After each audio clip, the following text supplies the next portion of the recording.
Chères Valentonnaises, chers Valentonnais, comme je vous l'ai annoncé en début d'année 2024, nous avons inauguré notre poste de police municipale. Ce bâtiment a été construit dans un temps record pour vous accueillir, mais également accueillir nos policiers municipaux et les ASVP.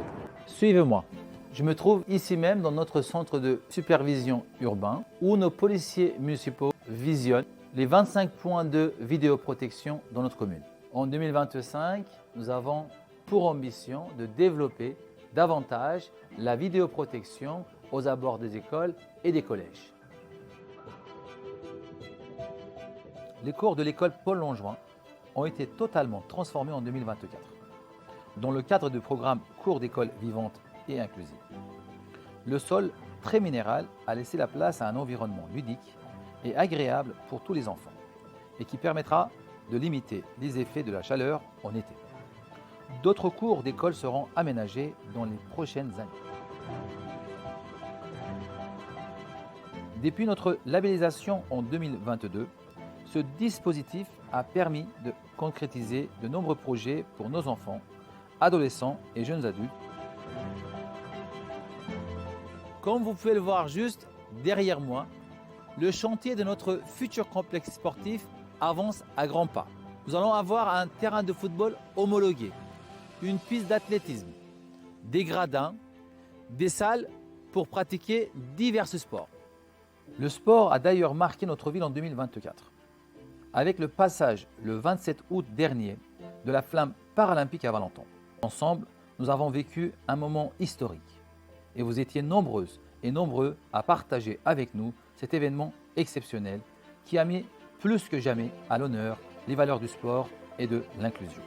Ces valeurs, nous les faisons vivre au quotidien avec notamment la poursuite du sport adapté, mais aussi avec les travaux de réhabilitation du gymnase Paul Langevin qui permettront bientôt de retrouver l'usage de cet équipement trop longtemps laissé à l'abandon.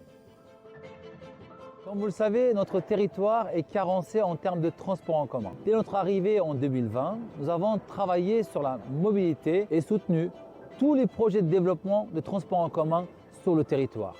Comme vous le voyez juste derrière moi, le futur téléphérique, le câble 1, qui va ouvrir ses portes en 2025 pour servir notre ville et notre territoire.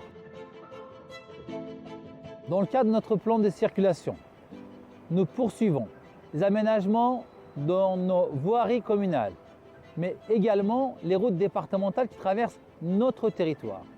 Dans ce quartier de Pompadour, l'avenue Julien Duranton, nous avons, en collaboration avec le département, aménagé cette avenue, en particulier le trottoir qui était totalement minéral. Nous avons végétalisé, nous avons mis des places de stationnement, sécurisé le secteur pour que le commerce de proximité dans ce quartier puisse être dans une attractivité totale. Nous avons également inauguré notre première boutique éphémère en centre-ville qui permet de redynamiser et valoriser le commerce local. Les travaux de réhabilitation de l'église sont en cours de finalisation pour redonner à ce patrimoine valentonnais toute sa splendeur.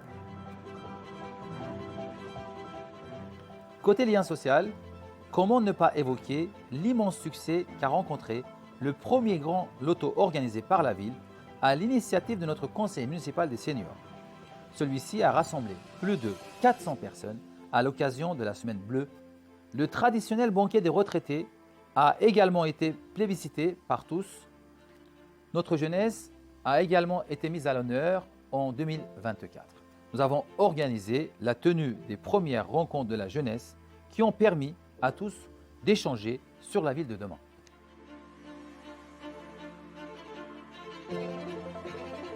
Enfin, j'ai le plaisir de vous annoncer qu'après plusieurs mois de travaux, suite aux émeutes 2023, notre mairie va rouvrir ses portes pour vous accueillir dans les meilleures conditions.